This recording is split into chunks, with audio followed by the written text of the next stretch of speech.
Hallelujah, सबको जय मसीह की, प्रेज़ द लॉर्ड। मेरा नाम पॉल तारिक खान है। फिर एक नई वीडियो में मैं आपके सामने आया हूं मेरे प्रिय भाई बहनों, और हमेशा की तरह वीडियो में वचन में जाने से पहले कुछ बातों को शेयर करूंगा। इस बात को ध्यान रखें, जब भी परमेश्वर प्रार्थना के समय अगर शांत है और वो कोई उत्तर नहीं दे रहा, तो इसका एक गुड साइन है, एक गुड चिन्ह है, एक अच्छा चिन्ह है कि परमेश्वर बहुत अच्छा आंसर देने वाला है। और 10 विपत्तियों में भी हम देखते हैं एक अच्छा चिन्ह हमें देखने को मिला, और वो एक अच्छा चिन्ह था मेढ़क। जो 10 विपत्तियों का चिन्ह परमेश्वर ने दिखाया, उसमें से एक चिन्ह परमेश्वर ने यह भी दिखाया था कि उसने मेढ़क को भेजा। क्यों भेजा? क्योंकि वो इजरायलियों को क्या कर रहा था, फिरौन, कि उन्हें आराधना उपासना करने नहीं जाने दे रहा था, और परमेश्वर ने मेढ़क की विपत्ति भेजी।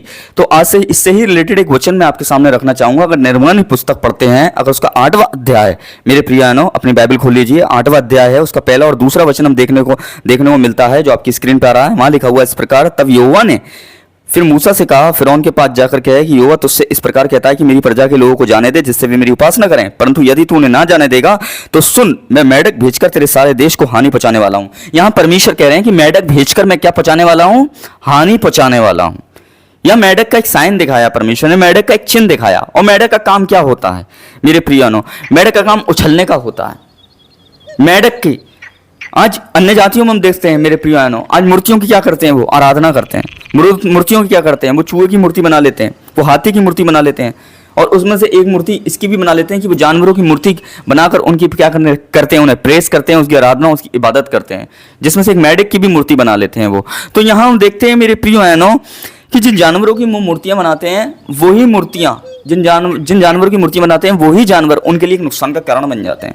आप जिस चीज को प्रेस करोगे, जिस चीज को महिमा दोगे, परमेश्वर से ज्यादा जिस चीज को आप महिमा दोगे, वो चीज आपके लिए नुकसान का कारण बन जाएगी। और यहाँ भी एक चीज नुकसान का कारण बनी, वो है मेढ़क। आज बहुत से लोग अन्य जातियों में देखते हैं कि मूर्तियां क्या करते हैं, वो जानवरों की मूर्तियां बनाकर उसकी आराधना प्रेस करते हैं, पर वही चीज उनके लिए नुकसान बन जाती है, क्योंकि परमेश्वर की महिमा वो और किसी को चीज को दे रहे हैं।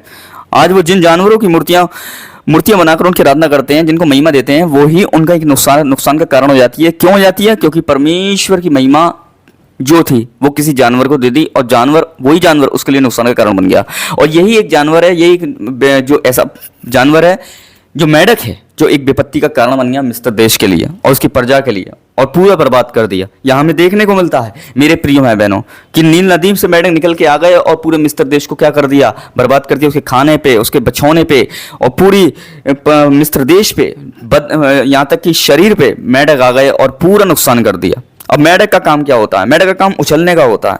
मेढ़क का काम क्या होता है? एक मेढ़क को मारना है एक चींटी को मारने के बराबर है। मैं आपको बताऊं, मेढ़क का काम उछलने का होता है। इस बात को ध्यान रखें। वो उछल के क्या करता है? अपनी मंजिल तक पहुंचने की कोशिश करता है। इस बात को ध्यान रखें।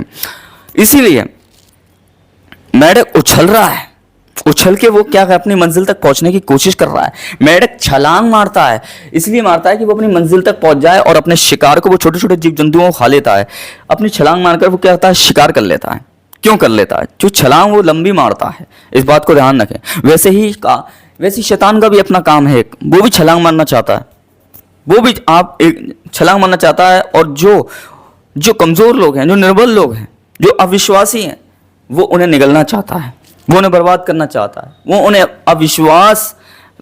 अविश्वास उनके अंदर पैदा करना चाहता है। क्योंकि जैसे मेढ़क छलांग मारकर अपने शिकार पर क्या करता है, मालूम है आपको, शिकार कर लेता है, वैसे ही शैतान का काम भी यही है कि आप कितनी भी दूर हैं, इस बात को ध्यान रखें। अगर आप उसकी सोच, उसकी नेगेटिव सोच में अब आ गए, नकारात्मक बातों में उसके आ गए, वो छलांग मार के, बिना छलांग मारे भी अपने काम को कर देगा। इस बात को ध्यान रखें। मेढ़क की प्रकृति और इब्लीस की प्रकृति, जानवर की प्रकृति, दुष्ट आत्माओं की प्रकृति एक ही है। इस बात को ध्यान रखें। और दुष्ट आत्माएं, इस बात को ध्यान रखना, जानवर दुष्ट आत्माओं का प्रतीक है। इस बात को ध्यान रखना। इसीलिए सबसे ज्यादा प्रेम परमेश्वर ने इंसानों से किया, जानवरों से नहीं किया। इस बात को, जानवर बनाए जरूर है परमेश्वर ने, पर प्रेम इंसान से ही किया है। इसीलिए इन दिनों में हम क्या करें? मेढ़क की प्रकृति अपने अंदर ना रखें। खाली हम उछल के ही परमेश्वर की आराधना ना करें। जैसे मेढ़क का काम उछलने का होता है, उछल के वो दूसरी जगह पहुंच जाता है। उछल के ही परमेश्वर की आराधना ना करें। उस उछलने वाली आराधना में आपका मन भी क्या करना चाहिए? परमेश्वर में क्या करना चाहिए? उछलना चाहिए प्रेस करने के लिए। आप शरीर तो उछल रहा है पर मन को कोई नहीं देख रहा है। मन भी उछलना चाहिए, मन भी उतारू करना चाहिए परमेश्वर की आराधना करने के लिए। इसलिए परमेश्वर की महिमा क्या है, किसी जानवर को ना दें। कहने का मतलब ये है, इसलिए जो मेढक हैं, जो जानवर होते हैं, और भी आज बहुत से लोग उनकी आकृति बनाकर, मूर्ति बनाकर आराधना करते हैं और वही महिमा उनके लिए नुकसान का कारण बन जाती है। इस बात को ध्यान रखें। तो प्रभु आपको आशीष दे इस वचन के द्वारा, और मैं विश्वास करता हूँ खुदा आपको बरकत दे, यीशु मसीह के नाम में, आमीन।